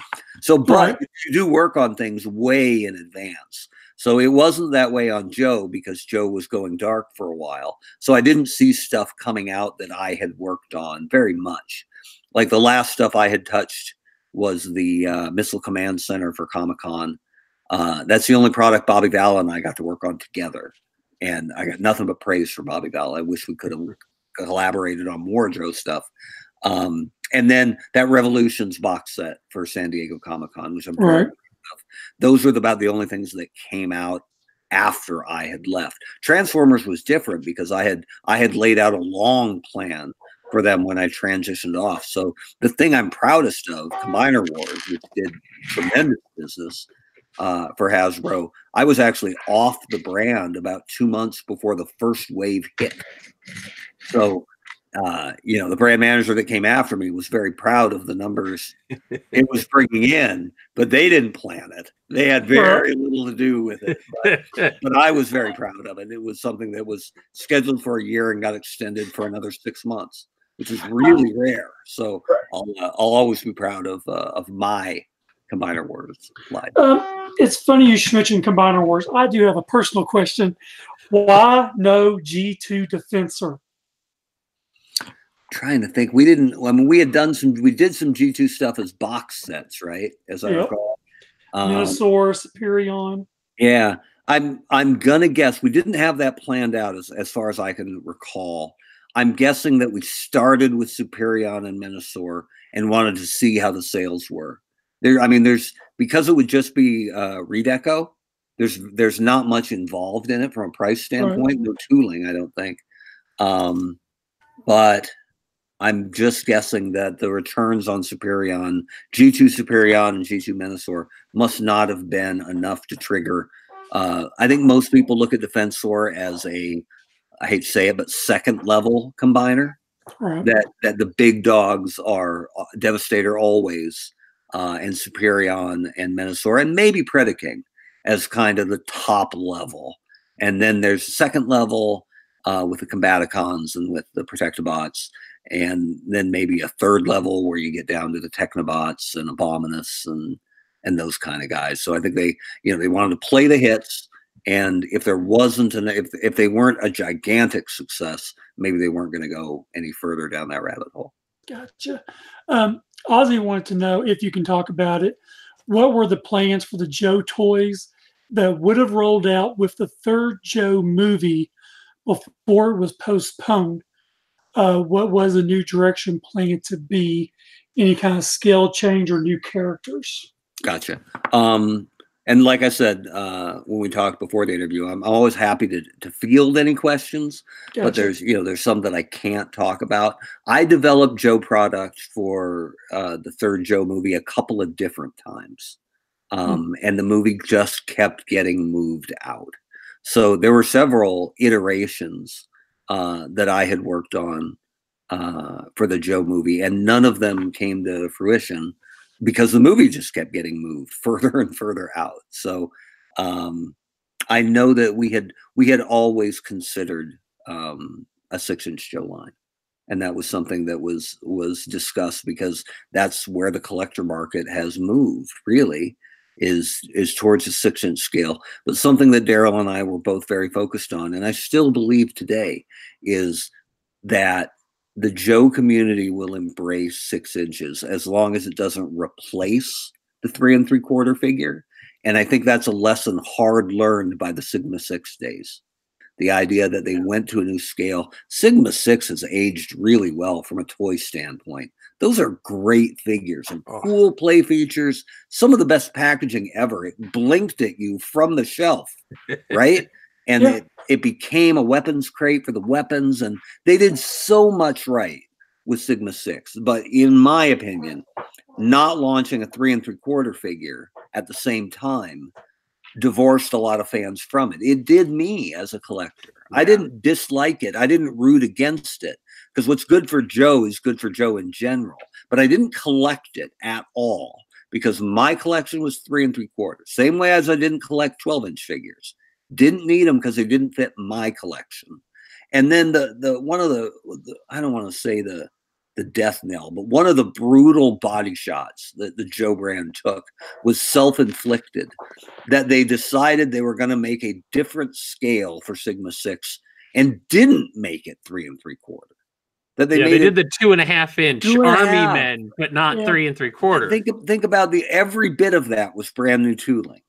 So had they started with that alongside the 8-inch figures and had 3 3/4, maybe as a lesser part of the line, but maybe just the key figures available, I would have bought that. I think almost every Joe collector would have. So to miss it on the first hand, that's tough. But Joe has gone through scale changes and succeeded and survived. But to realize that there's something missing, activate the tooling dollars and the item count for a new scale, and not make it 3 3/4. Man, that's a shot. Especially when Star Wars did basically the same thing back in the 80s and went, hey, we're going to have a micro version. And it died in a year when Star Wars was the hottest thing ever. So that was a real gut shot, and nobody to blame but Hasbro themselves. There's been quite a few questions, and I'm not going to go through all of them, but maybe when you did the 2-pack with Duke and Tombstone, there's a lot of questions about this Duke. Was there any retooling done on that Duke at all, or was it straight repaint? I think the head was new. I believe it's a new head. It might have been the Pursuit of Cobra head. I thought it was a new head. Or no, I think it is. I think it is new. Now that I think because the part of it is, and this is what Darryl kind of pulled the curtain back for. That was a new item. The whole thing is classified as new because Tombstone had a new head, and that might have been the only new thing on Tombstone. But once Tombstone got a new head, then I had freedom to get new tooling on the Duke figure as well. Now, again, because it's new, that's great. I mean, we didn't get very many new items. So they were cherished, but that's only half of it. You also have a very limited tooling budget. So a guy like the previous year's Gung Ho, that was brand new head to toe and phenomenal, even though that tattoo crept up on the neck a little bit. He was great, but he ate up a huge portion of the tooling budget that year, which is fine. And it wasn't a mistake, and it wasn't a surprise. But we went, you know what? Can't make Gung Ho out of anybody else. So he's got to be, right, he's got to be 100% brand new. And, we have to make sure we're okay with that. And so the same way where we didn't have much tooling and only a couple new items, but if Tombstone was going to trigger that 2-pack being new, then I definitely wanted to get a new head on Duke. So again, it's a couple of years ago, but I believe at least the head is new on that Duke figure. I knew like I said, there was quite a few questions about that Duke. People were asking. I think they were wanting to know whether it was new tooling and why it wasn't a Real American Hero, maybe. I mean, nothing we did was Real American Hero at that point, right? Yeah, it was. At least not branded as such. Right. As far as the 2 and 3 packs, when you went that direction, was that kind of a it's better to get 2 than 1 kind of deal, and better to get 3 than 2? Now that was originally developed before I joined the brand, right? So I wasn't there for the start of that. But as I understood it, that was retailer requested, that they wanted to get more bang for their buck in each purchase. So they wanted bundled items. That's why the vehicles were bundled together into giant, expensive 2-packs that eventually kind of frosted the collector base a little bit because of the high price. And again, if you'd had them separately, if you'd offered a Hiss tank separately, maybe I buy 3 or 4. But if I'm doing the Hiss tank versus the Wolverine or something else, maybe I'm not dropping $65 on a 2-pack like that. So I think that was perhaps a miss, but that was all retailer. That was all Toys R Us directed. Right. They wanted more bang for their buck on each purchase. And I remember at Joe Kahn, you had mentioned this, that they had discontinued the vehicle figure sets. Now that came from Toys R Us because they were losing money on those. Yeah, I think they weren't turning that well. Toys R Us, it was never a question of shelf space, which it is at Target and at Walmart. But Toys R Us had nothing but shelf space. Mm-hmm. But they weren't turning as much as they would have liked. Gotcha. I had a question really quick about one of the Toys R Us packs, and I don't know if you've talked about this before. We got our first female Cobra officer. Yeah, which was really cool. In Cobra, if you didn't have a mask on, you were a unique character. And if you had the mask, you were a generic troop. That kind of seemed to be the rule of thumb. So the female officer has no mask. Can you talk a little bit about, was there ever a thought that she was going to be masked? She wasn't. Was she supposed to be a unique character? Or, how did her evolution come about? She should have had a mask. I wanted her to have a mask. And the point, the directive was to have a mask on her. And the designer, who was based out of LA, so I couldn't interact with him, in person on a daily basis, was a little too focused on, I think it was a Sunbow episode where a female Cobra officer puts the moves on Destro. Yes. Right?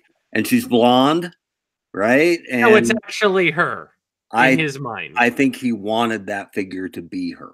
Okay. And by the time they shared the tooling photos with us, and I mentioned that the mask was missing and that was wrong, it was too far along to change. Got it. So, but I was really unhappy about that. And so part of, I don't want to say the spin, but some explanation was that we really wanted it to be very evident this was a female figure. Mm-hmm. So having the mask down does make it a little more recognizable that it's female. But I mean, she's got a crazy blonde ponytail. She's shaped differently, obviously, than a male Cobra soldier. So no one's gonna mistake her for Buzzer. No. So I thought that was a little bit of a cop out. It did make it appear more female from first glance in the pack. But Cobra soldiers have masks. They always do. And if what we're trying to do, and what Joe has always done a good job of, I thought, is make it, it doesn't matter that it's a female character in the pack. Yeah. Does not matter. So making her visually different than every Cobra trooper or officer that came before, I thought was I don't want to overplay it, but it wasn't true to what how the brand had always treated that sort of thing. I got a couple more questions before we let you jump off. One, do you plan on or have any intentions of attending Joe Fest in June? I don't have any plans to be down there in June. Love to go. Like I so enjoyed all the 3 Joe Cons I went to. But the one I went to after leaving Hasbro was just such a fantastic time that I would love to get to Joe conventions moving forward. I don't know that our family schedule works for Joe Fest in June, but I would love to get to Joe fans. And again, not for people to go, hey Mark, or I love the stuff you worked on or any of that. I'm a Joe fan, always have been. The few years I wasn't collecting because I was in high school and my car broke down all the time. Once I got out of college, had a little bit of money, and eBay showed up, I back collected all that stuff. So I like to say I've always collected G.I. Joe. I went back and got the stuff that I missed. So you'll see me at Joe shows moving forward because I am a Joe fan. I'm just a Joe fan who was lucky enough to work on the brand for a little bit. But I mean, that truly was the blip. That was the aberration. I spent a couple years on Joe, but I've been with Joe, since 1982.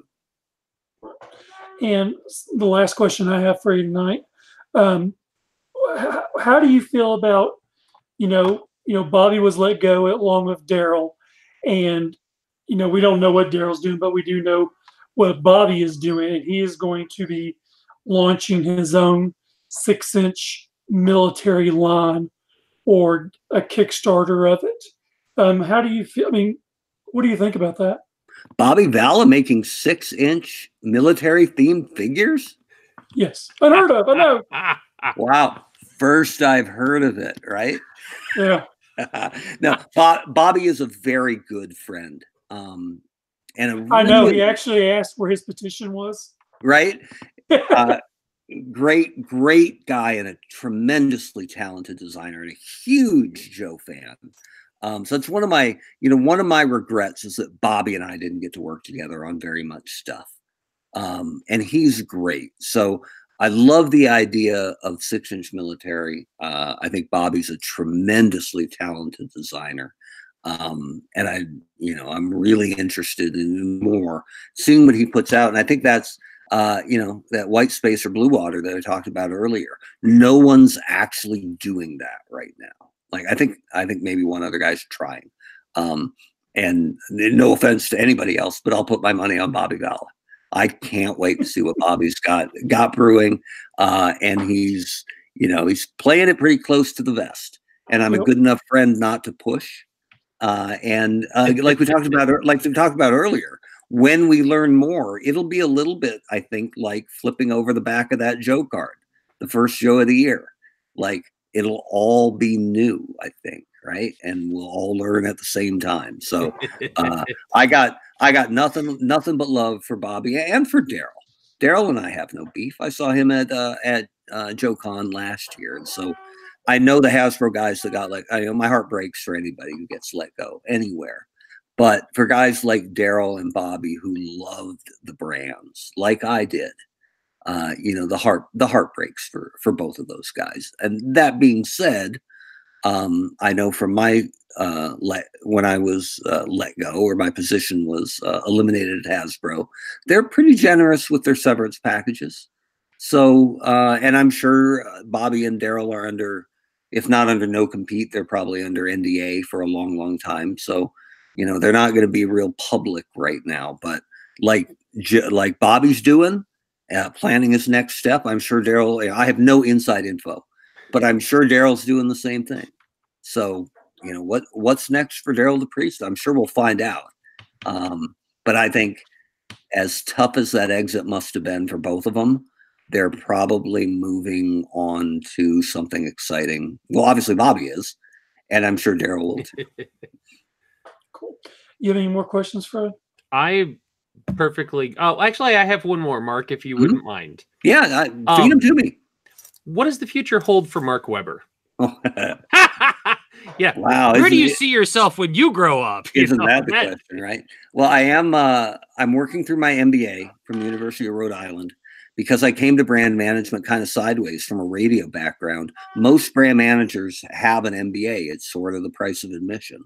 Mm-hmm. And so while I felt, when I was, working at Hasbro and at McFarland, I never felt lesser to a brand manager that had an MBA, but there are definitely things that I've learned in my, about halfway through the program, I've learned that make me a better marketer and will make me a better employee, wherever I go next. So, my family likes New England. My kids are 12 and 9. They grew up here. This is home for them.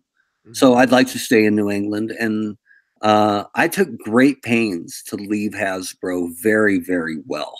There's no upside to leaving a place poorly, even if, everybody feels like it shouldn't have happened when they get let go. But I really felt that the turnover on the Transformers team, and there's a lot of turnover in general at Hasbro, because they push for horizontal movement. They like new eyes on new brands. So lots of people move sideways. But most of the Transformers team turned over in the 2.5 years I was gone. And I think I got lost in the wash a little bit, that the new people there didn't remember the really excellent work I turned in for them when I had item count and a tooling budget to work with.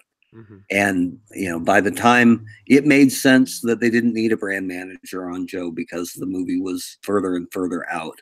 So I never had an issue with them eliminating my position at Hasbro. I just think they lost track of the real fiscal value I brought to them when I had groceries to cook with, basically. So it's not a bad time to be out of the toy business right now, given the layoffs last year at Mattel and at Hasbro, and the West Coast lean to Hasbro right now, and the loss of Toys R Us to everybody. Like, it's such a volatile business right now as the whole industry tries to figure out how to embrace digital and keep kids interested in the physical at the same time. So, if I'm back in the job hunt with an MBA under my pocket next spring, maybe that's not a bad time to be out of it, and spending more time with my kids right now. So it is certainly not what I planned and not what I wished for,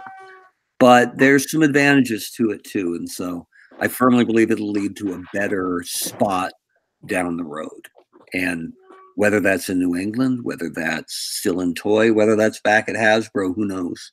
But I took great care to make sure that there was never any reason why I couldn't be back at Hasbro someday or somewhere else, doing the same kind of work that I gave them on Transformers. Nice. And I think that speaks a lot.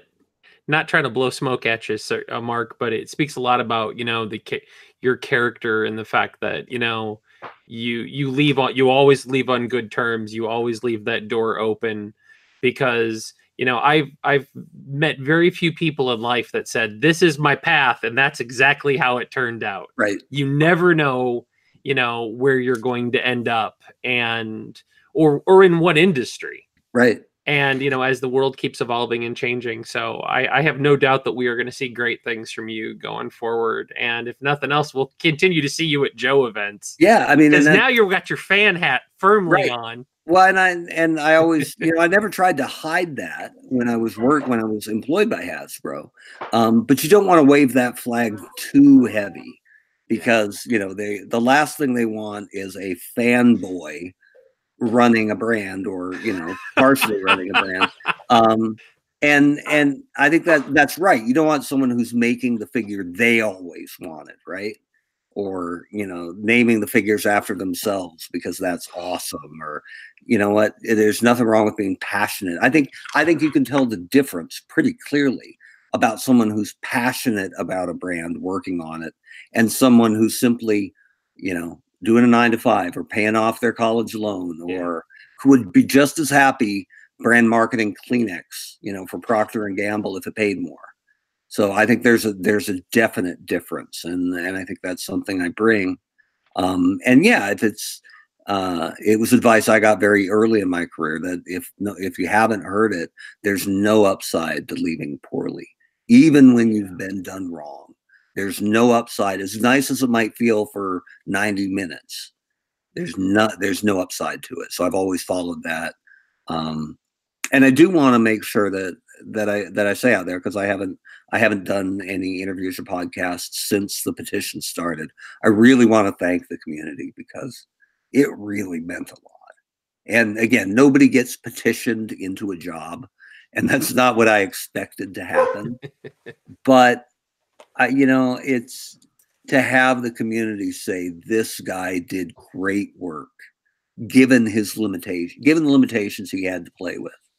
To know that the community understood that I did the very best I could under the circumstances, and to say that they'd love to see what I could do with a budget and item count. Like, I can't even imagine how fun it must have been for Ron and Kirk and the guys back in the day to go, you have to come up with 40 new figures and 14 new vehicles and 2 play sets this year. Like, good Lord. And if there is an autopsy or a look back at the time, the idea that, and again, it was that last Joe Kahn I went to, where I had a question I wanted Kirk to answer. So I raised my hand and he called on me by name, right? That Larry Hama might know who I am or who I was. Like, that's really cool. Like, I didn't get to make as many as I wanted, and I didn't get to debut as many figures as I wanted, but I got to have a hand for a limited amount of time. I got to help guide the franchise that built my childhood. Like, that's pretty cool. If you'd have told me, 12-year-old me, that I was going to work on G.I. Joe for 2.5 years, I'm pretty sure he would have took it. So most of us can only dream, seriously, of being able to find something that we love that much and have the chance to work on it. So, and it showed in what you did. I appreciate it. And As someone who met you in Springfield and at your first con, and I remember sitting with you and talking with you afterwards over, it was at Applebee's or Fridays or whatever it was, and you just exuded a passion for the brand and a healthy knowledge of it in a way that meshed the business side as well as what the fan side, and I think I always thought that was a real asset. So. Well, and I appreciate that, and that was something I'll remember from my time on Joe, because I had worked all day at the booth, set it up, worked all day, and I loved working the booth. I loved working booths every job I had in toy, but it was a long day, right? And I talked all day because people wanted to know what the new guy was all about. And by 5:40, I staggered across the street to the Applebee's or whatever it was and just collapsed into a booth by myself because I was tired and I hadn't eaten a thing all day. And the voice was going because I hadn't had much to drink. And all I wanted was my potato skins and my Sprite or whatever. And I was just, ready to literally kick the shoes off. And then a collection of Joe fans from a nearby table said, "Hey, that's the new guy. Come on over and join us, man." But no, I mean in the best possible way. The Joe fans are inclusive, and they said, "We want to talk to you. We want to welcome you to the crew." And I think it meant quite a bit to the Joe community that I didn't just say I was a Joe fan. If I said I love G.I. Joe, well, everyone working on it loves the brand, right? And they say, "Oh yeah, who are your favorites?" And I say Thunder and Interrogator. And they're like, "Whoa, this guy might know his stuff a little bit." So, which Joe Kahn were you talking about? Was that 15? That was Springfield. 15. 15 was my okay. Then that was the Bennigan's across the street. I drove to that. Darryl and I flew out of Providence. I drove to that at like 4:30 in the morning in a driving rainstorm. Yeah. And on the way into the Providence airport, I hit the mother of all potholes. And I murdered the front right tire. I knew it was gone. But I was also just barely on time for my first road trip with my new boss. So it's one of my favorite scenes in movies ever. And I was proud to replicate it that morning, is the open of the Pirates of the Caribbean movie, where Captain Jack Sparrow sinks the ship on his way into port and steps off onto the dock from the mast. I totally did that because I knew if I stopped the car, it would never get going again. So I drove on a completely blown out tire for about a quarter mile into long-term parking to barely make my flight and make it to that first Joe Kahn. And then after Joe Kahn, I came back knowing I had a 2-hour wait for AAA to come pick up my tire in the snow. But that's man, beautiful. That was some trip. But I loved every bit of it. One of my favorite bits of Joe Kahn was, and one of the things I really liked about working with Darryl is I took over the booth at the second one, I think, that we were at in Colorado. And he went skipping off down to the show floor to look for stuff, right? And it's Darryl. He doesn't need anything. He has everything.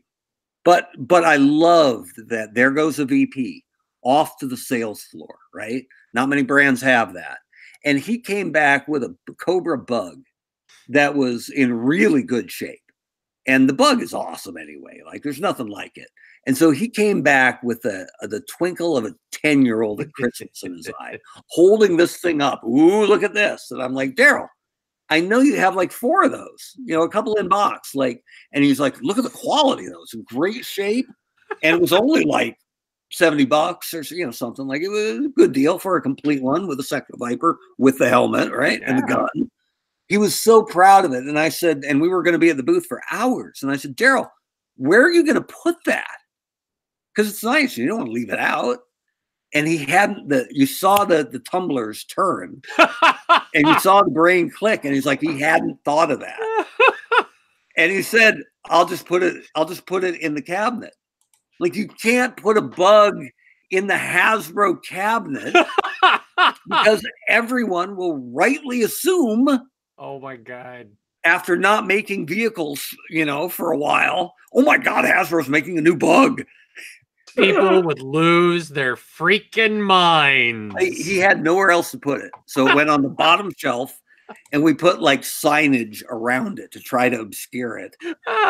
And then people rightly assumed that it was going to be a reveal or something, right? And so I spent most of that afternoon meeting people and going, "Hey, I'm Mark. Excuse me, I'm Mark. Nice to meet you. We aren't making a bug.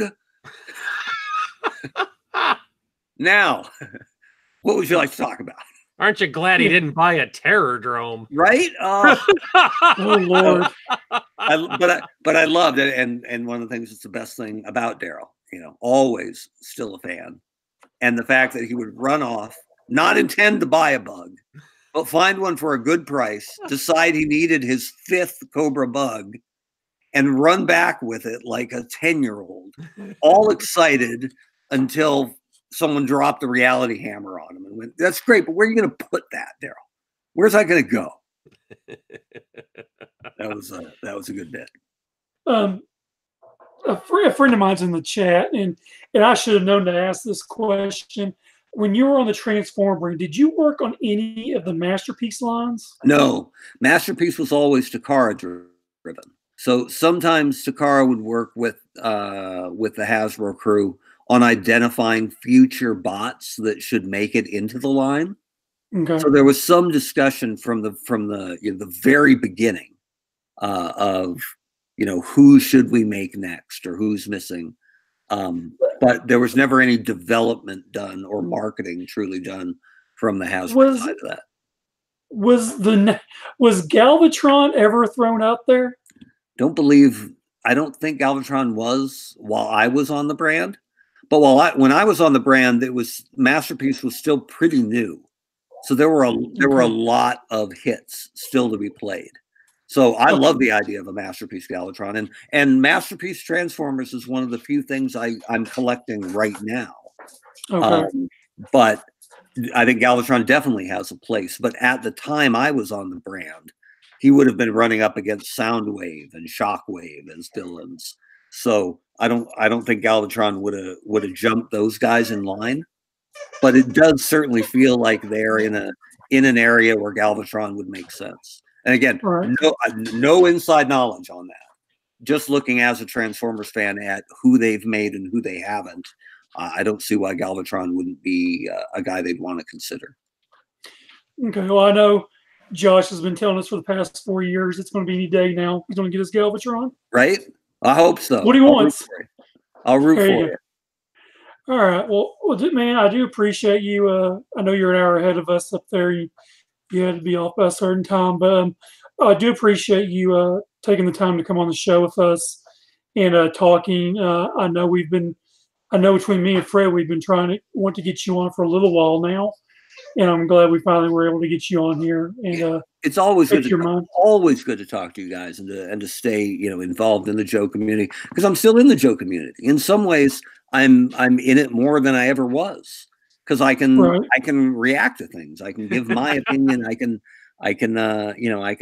chat in a way that I couldn't as an employee, at least online. So I appreciate the invite, and you guys are great. I always like listening to your show, and happy to come on anytime you guys have room. Well, great. I appreciate you listening to the show, and I know you're in a couple of the Facebook groups I manage, and I appreciate you being a part of those as well. Mike, yeah, absolutely. You did catch that he said he's happy to come on again. We may have to hold him to that. Yeah. Hey, I'm a 6'2" albino redhead. There's no such thing as hiding. I'm hard to hide. As I learned the first time I played paintball. So we've held Bobby to that this long, so it's worked out pretty well. Yeah, we might have to do that. Yeah. Bobby made the mistake of saying, I'll come on again, and we just kind of. Right. Yeah, we put the ankle bracelet on him, and now he's on like about every third episode. There for a while, he was on quite a bit. You can get Bobby Valla anywhere you want by dropping a Steel Brigade figure there, right? I mean, geez. You know what? He is to Steel Brigade what Mike is to Tiger Force. I love Tiger Force. God love them both, that they found their niche. Hey, that's their thing. I think that's one of the things that's cool about Joe is everybody has their favorite, and not that many overlap. right? Like everybody loves Snake Eyes, everybody loves, you know, Duke to some level, or Storm Shadow, and nothing wrong with that. But man, if your favorite is a guy that was underutilized, you know, you can kind of rock that flag a little bit. That's how I am with Interrogator. Like he's the man as far as I'm concerned. He's Cobra Fett, but you don't see him a whole lot. And so when he does show up, like in the Hearts and Minds comic, or when they put him out from the club, and I got to write that file card, that was a big deal. Anytime your Joe or your Cobra gets some love, it's kind of a special moment. He even got love in the 2017 comic as well. Yeah. Was it 2017 Battle Force? Mm-hmm. So he was also in that, which I kind of liked. I liked the story they did. Actually, the whole comic story was a really good story. Mm-hmm. So it worked out really well, I think. Yeah, and if I can throw one more thing out before I go. Yeah.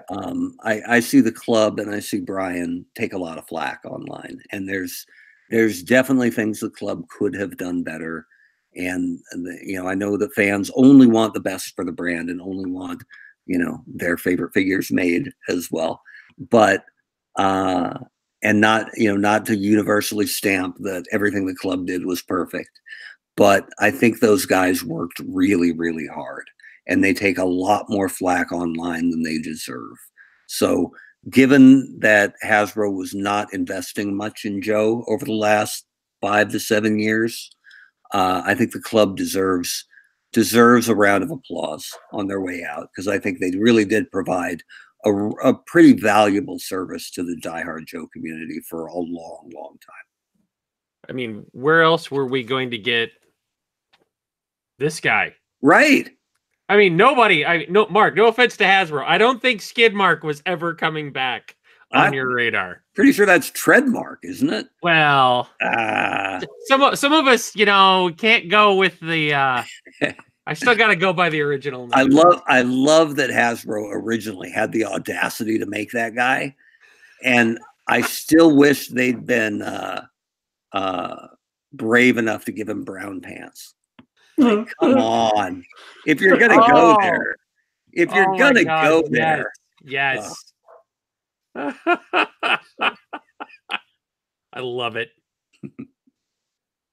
And I really appreciate you coming on again, and I know me and Fred are going to talk a little bit more, but thanks again for your time tonight. And when we'll throw up the Mark Webber signal in the air and let you know next time we need you.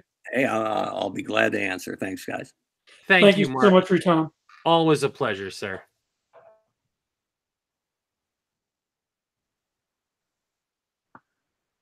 All right, Mike. So what's up next on your agenda? Oh, let's see here. Or do you have a further agenda? I don't have an agenda. I just shoot from the hip.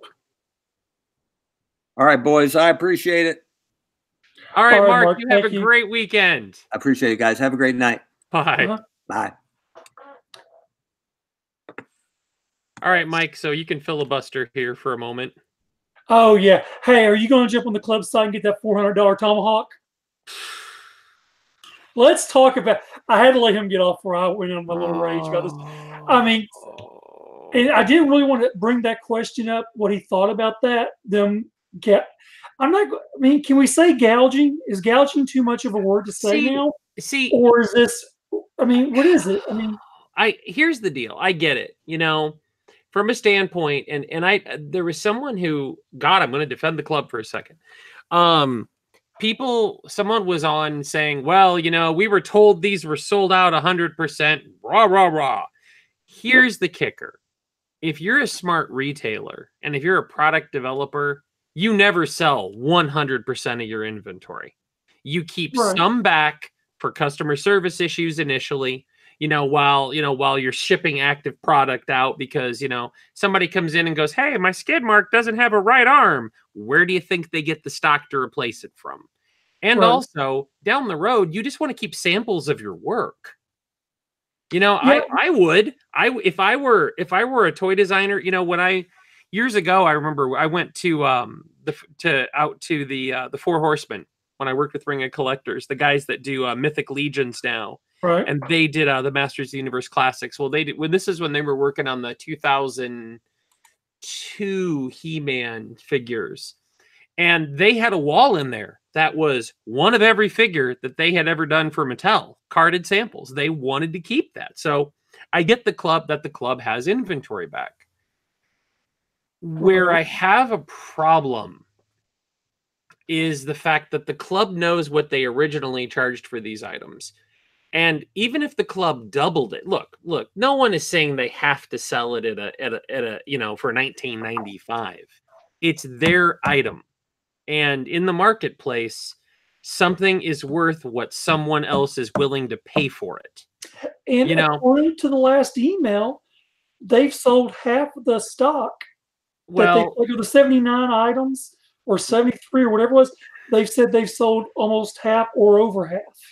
I think some of their prices, though, I think, wow, you are really... it's like they're looking at eBay prices and they're going, I want more of that. To quote the old Cranky Savage Twitter account, of which I am not the one who does it. They want some of that sweet, sweet nerd money. And they're charging...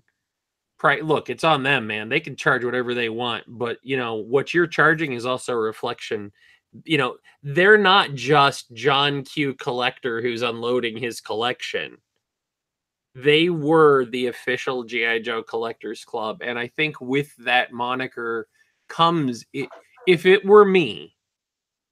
And granted, I'm not the financial success that Brian is, that he made a living off of doing the club, but if it were me, I would have a real hard time going back to the people who built my financial base, right, and paid me good money for years, and going, well, by the way, this skid mark, the last skid mark we have, it can be yours with a Hasbro seal, because that's a nifty collectible on its own, for only $400. Well, they actually have them at 50. But you know what I'm saying. It's I know. Just like that tomahawk, that Eagle Hawk. I'm like, no, because that was expensive when it came out. It was was it 2 something or was it like high 170 something? It was 100. I think it was 160. Okay, yeah, they got 420 on it. Yeah, because it was the most expensive souvenir item they had ever produced. Yes, that was the year of. And I remember Skinny Joe fan actually quoted my article on that the other day, because that was the convention where registration went up like 5 minutes before we showed up at Springfield. Yep. And the club was like, oh, the dock workers were slow, and the decos were super expensive, so we're going to charge you. They doubled all the prices that year. Everything just doubled. And then it stayed as high as it was the following year. Yeah, and it never went down because, again, it's like taxes. I live in Illinois, and a number of years ago, our beloved legislature said, we're going to pass a temporary tax increase just for a few years, just to pay down the debt. Believe what I'm saying, doing the Jedi mind trick. And I remember I got in an argument with I'm a fairly conservative person. Illinois is a Democratic supermajority state. I'm not trying to go super political here, but he was like, oh, yeah, they're going to only do this for a couple of years. I'm like, bull. The minute they pass that tax increase, it is never going down. Because that's like saying, Mike, I'm going to give you a raise at your job for only 3 years. And then in 3 years, I'm going to expect you to do the same job for less. No. So once the club saw they could get more, those prices were never coming down. Look, is there a good way to handle their warehouse clearance sale? I don't know, but I think even if they just charge double what they originally did, but when you're doing 3 to 4 times on some stuff, when I'm seeing, figures, an individual figure, I think was it Free Falls, like 192? Well, I don't know if he was free. There was one of them that I'm like, seriously? No. One of them was like, it might have been who is this? Yeah, Free Fall. The loose one's up here for 92. Yeah, look at the carded one. The carded one. The carded one's gone. And look, and again, you know what? If somebody has the means to pay for it, that isn't going into debt, and skipping a mortgage payment or pissing off their spouse by buying it, then mazel tov, more power to you. But I just feel like as an organization that had not always the best relationship with your fandom at times, you know, when you had communications challenges, why would you want to go out on this note? Yeah. Like, why would you want to go out a note where like people are like, they're just gouging the hell out of us, you know? Or why would you want to go out on a note that, you know, we're delaying, we're delaying your shipment again because we're going to include the, you know, the stand when in the past they've just sent the stand. I don't know. I look around at all this club stuff that I have sitting around, and I'm going to be in the minority here, and people are going to be like, I'm not a Joe fan. I'm not sad to see him go. Oh, yeah. I think their time is done. I think that for all the good they did, and they did put out a lot of good product, you know, and some okay product, but I think that over the past couple of years,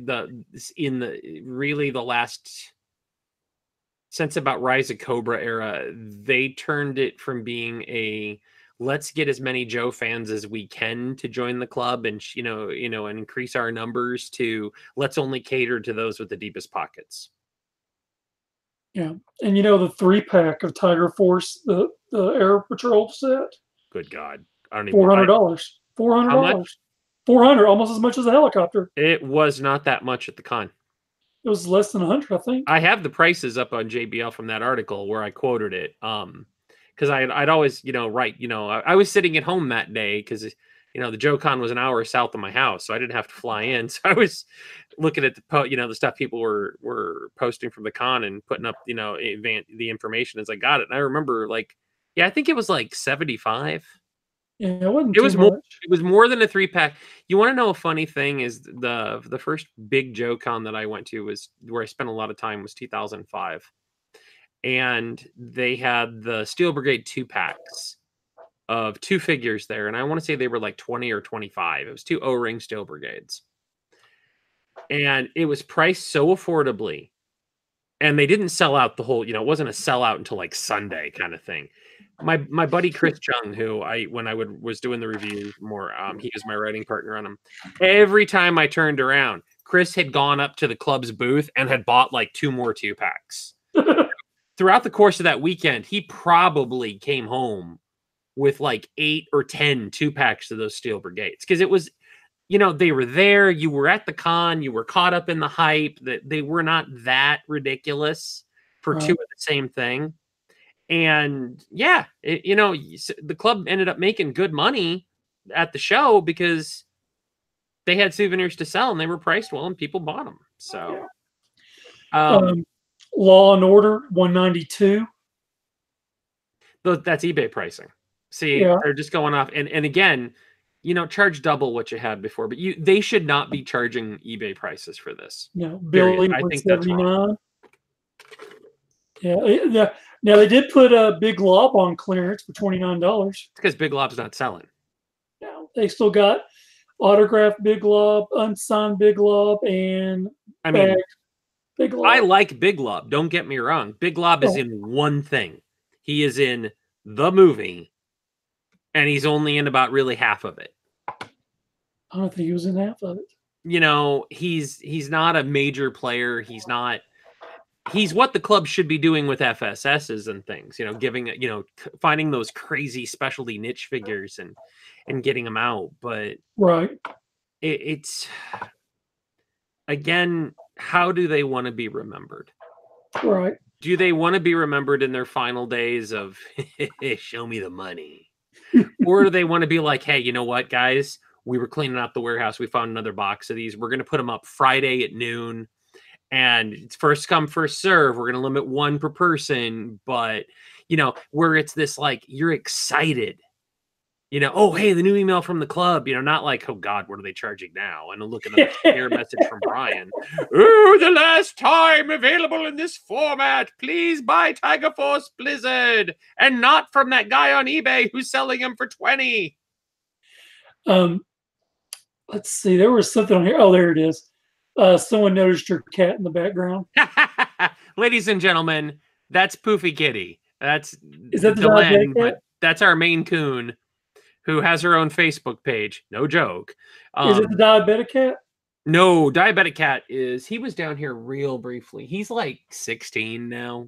He's anywhere from 15 to 17 or 16 to 18, I should say now. He Yeah, walked through the room and then disappeared, but Smeagol's a crotchety old bugger, and I have the other two. Cortana's over there, which is why I can never activate the Microsoft Assistant on Windows 10. And Delenn is usually within about 10 feet of where I am in the house. So gotcha. I know you missed a couple of episodes. What did you think of Bobby? And are you planning on doing his Kickstarter any at all, or some of it, or all of it, or what? I have told Bobby I am not a 6-inch collector anymore. I am that guy that I was a Marvel Legends guy when they first came out. I was a Plan B Toyz modern 6-inch military guy when they came out. And then when Marvel went to 3 3/4, which is my scale, I stopped. So I haven't bought a Marvel. I've hardly bought any Marvel Legends in years. That being said, I'm probably going to support Bobby's line because the teasers Bobby's been putting up on Instagram are really good. Mm-hmm. And let's be honest, Bobby worked on Marvel Legends. Yep. So no offense to, a lot of guys who do Kickstarters, they're artists and they're toy fans. And so they're kind of learning that, they learn the manufacturing process as they go along in some cases, because, they just haven't been in the toy manufacturing space before. Bobby comes at it from the Hasbro Marvel Legends internal design standpoint of view. Right.